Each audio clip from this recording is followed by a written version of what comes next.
Hi, ఈ వీడియోలో మనం బూస్ట్రాప్లో టేబుల్ క్లాసెస్ ఏమేమి ఉన్నాయి, టేబుల్స్ని ఏ విధంగా డిఫైన్ చేసుకుందాం చూద్దాం. ఆర్డినరీ HTMLకిను మనకి బూస్ట్రాప్లో ఉన్న టేబుల్స్కి ఉన్న డిఫరెన్సెస్ ఏంటి, ఏమేమి స్పెషల్ క్లాసెస్ ఉన్నాయో చూద్దాం. ఇక్కడ చూసుకున్నట్టయితే బేసిక్ టేబుల్ అని చెప్పి కనపడుతుంది. అలాగే first name, last name, email అనేవి టేబుల్ హెడర్గా పెట్టాము.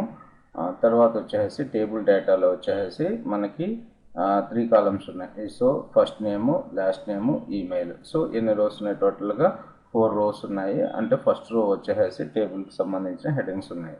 సో దీని పర్పస్ మనం ఒక టేబుల్ని క్రియేట్ చేసుకున్నట్టయితే టేబుల్ టీ హెడ్లో మనం టేబుల్ రో 3 TH కాలమ్స్ తీసుకున్నాం. First name, last name. అలాగే టీ బాడీలో టేబుల్ రోలో జాన్, డోయ్. సో తర్వాత టేబుల్ రోలో name, first name, last name and email address. Okay, ఇది ఇక్కడ చూసుకున్నట్టయితే ఇది ఒక table, right. So first class వాడుకోకుండా మనం నార్మల్గా టేబుల్ ఏ విధంగా డిస్ప్లే అవుతుందో చూద్దాం. ఈ విధంగా మనకి టేబుల్ అనేది డిస్ప్లే అవుతుంది. ఓకే, ఇప్పుడు మనకి టేబుల్ క్లాస్ వల్ల యూజ్ ఏంటి? క్లాస్ ఈక్వల్స్ టు టేబుల్ అని వాడితే మనకి ఏమొస్తుంది? డిఫాల్ట్గా కొన్ని స్టైల్స్ అనేవి అప్లై అవుతున్నాయి. చూడండి. సో ఇక్కడ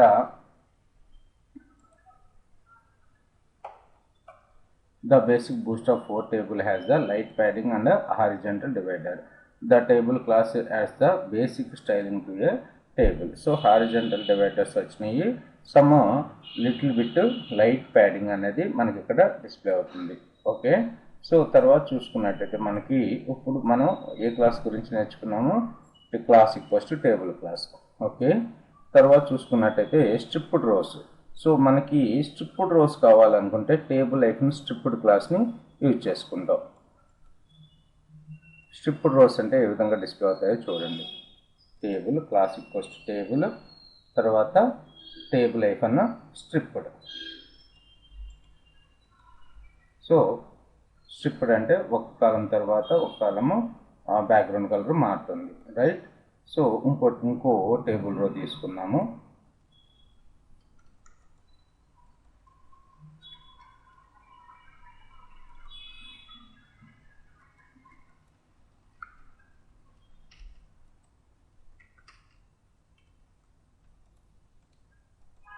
ఓకే, సో స్ట్రిప్డ్ రోస్ వల్ల యూజ్ ఇది. ఇప్పుడు మనకి 2 క్లాసెస్ అయినాయి. ఒకటి టేబుల్ క్లాస్ ఒకటి, రెండోది వచ్చేసి టేబుల్ ఐఫన్ స్ట్రిప్డ్ క్లాస్ ఒకటి. తర్వాత చూసుకున్నట్టయితే మనకి బోర్డర్డ్ టేబుల్.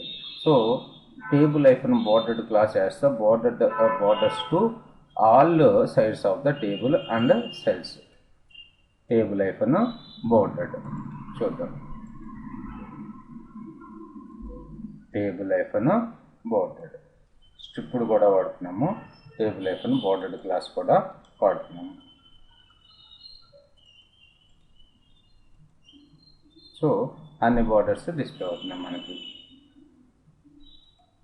సో ఇక్కడ టేబుల్ ఐఫన్ స్ట్రిప్డ్ తీసేసినట్టయితే మనకి ఏ విధంగా టేబుల్ డిస్ప్లే అవుతుందో చూడండి.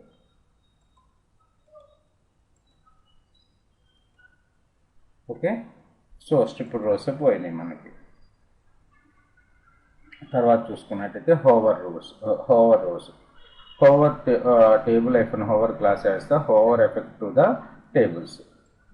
సో మనం ఏదైతే టేబుల్ మీదకి వెళ్తున్నామో ఆ టేబుల్ ఏదైతే రో మీదకి వెళ్తున్నామో ఆ రో అనేది హోవర్ అవుతూ ఉంటుంది ఇప్పుడు మనకి. Okay, right. తర్వాత చూసుకున్నట్టయితే మనకి black by dark table. So table hyphen dark class వేస్తే black background to the table hyphen dark. Table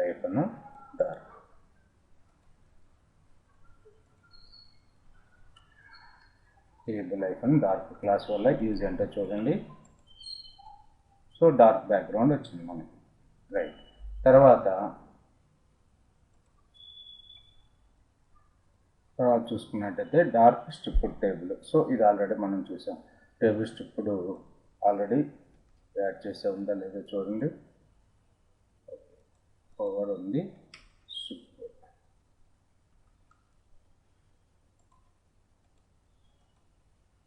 okay, little bit లైట్గా కలర్ చేంజెస్ వస్తున్నాయి రో బై రో. తర్వాత చూసుకున్నట్టయితే మనకి హోవరబుల్ డార్క్ టేబుల్. ఓకే, ఇది కూడా మనం హోవరబుల్ ఉంచాం కదా.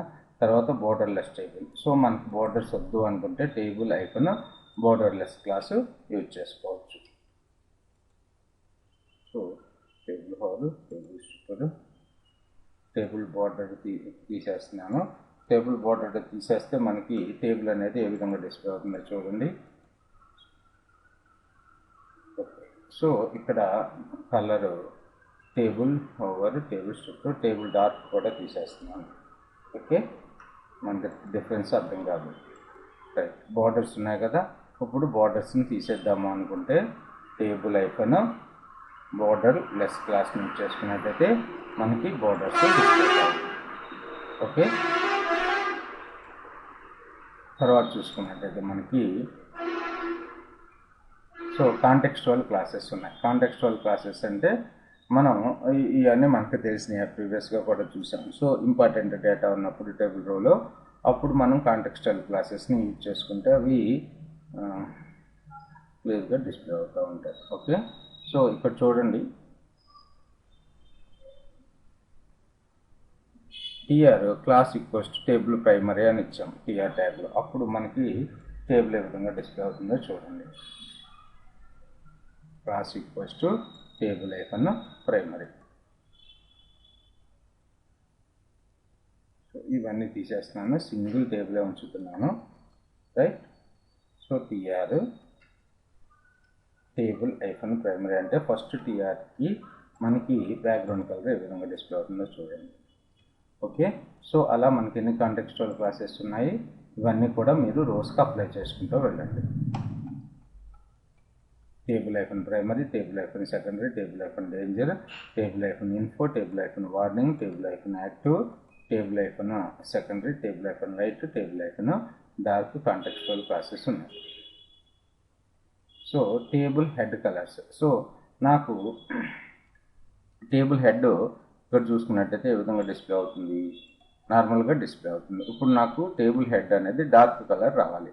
సో డార్క్ కలర్ రావాలి అనుకుంటే మనకి T head hyphen dark class as the background to the table header and T head hyphen light class as the gray background to the table headers. Table header కి మనం ఏం class వాడుకోవాలంటున్నారు, class equals to T head dark వాడదాం. First T head dark, T head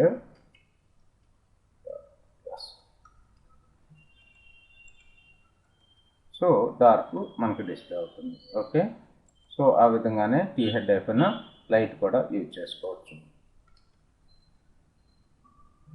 tea head icon light.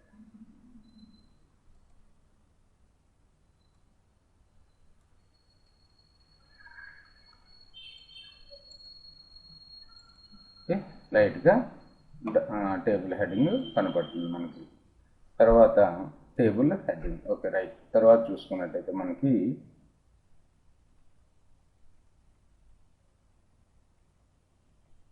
Small table. So the table icon SM class makes the table smaller by cutting cell padding in half అని చెప్పి మనకి ఇక్కడ table icon border, table icon SM class. Table icon SM class వాడితే ఏమవుతుందో చూడండి. Table icon SM. So మనకి class makes the table smaller by cutting the cell padding in half. Okay, padding వద్దు అనుకుంటే టేబుల్ ఐకాన్ SMని యూజ్ చేసుకున్నాం. Responsive tables. Table icon responsive class creates the responsive table and horizontal scroll is added on the table on the screen that less than 992 pixel wide. 992 pixel కన్నా wide తక్కువగా ఉన్నప్పుడు మనం ఇక్కడ చూడండి table icon responsive icon SM, table icon responsive icon MD, LG and XL కూడా classes ఉన్నాయి. Table icon responsive icon SM వాడుకున్నట్టయితే మనకి table icon hyphen Google class equals to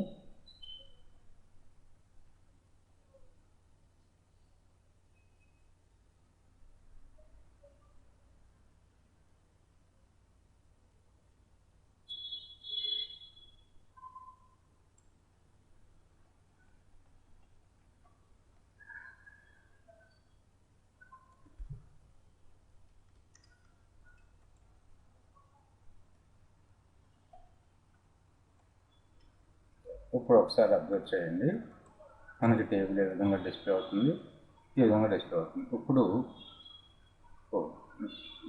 చూడండి ఇక్కడ రెస్పాన్సివ్లో సో హారిజాంటల్ స్క్రోల్ బార్ వచ్చింది మనకి. సో దాని purpose మనం horizontal scroll బార్లో responsive class equals to table hyphen responsive class వాడకపోతే ఏమవుతుందో చూడండి.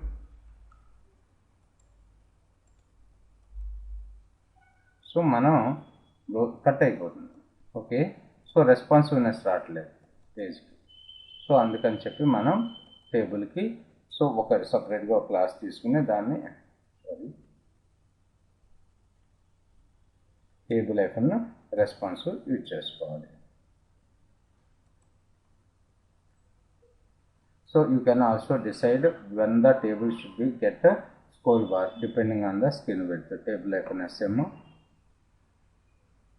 So SML.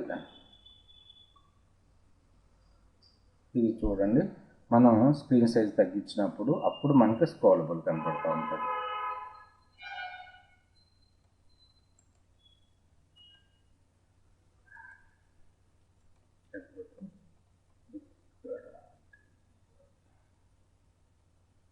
తీసేద్దాం కొన్ని 1 2 3 4 5 6 3 4 5 6 7 8 తీసేస్తున్నాను.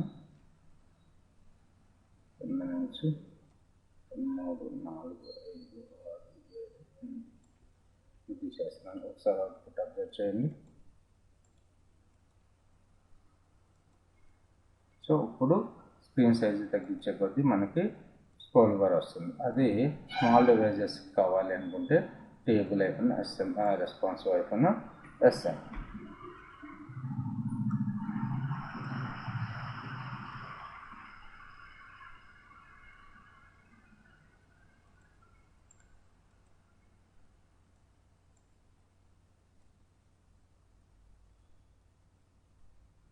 ఓకే, ఈ విధంగా మనం బూట్స్ట్రాప్లో టేబుల్స్ని డిఫైన్ చేసుకోవచ్చు. Thanks for watching this video.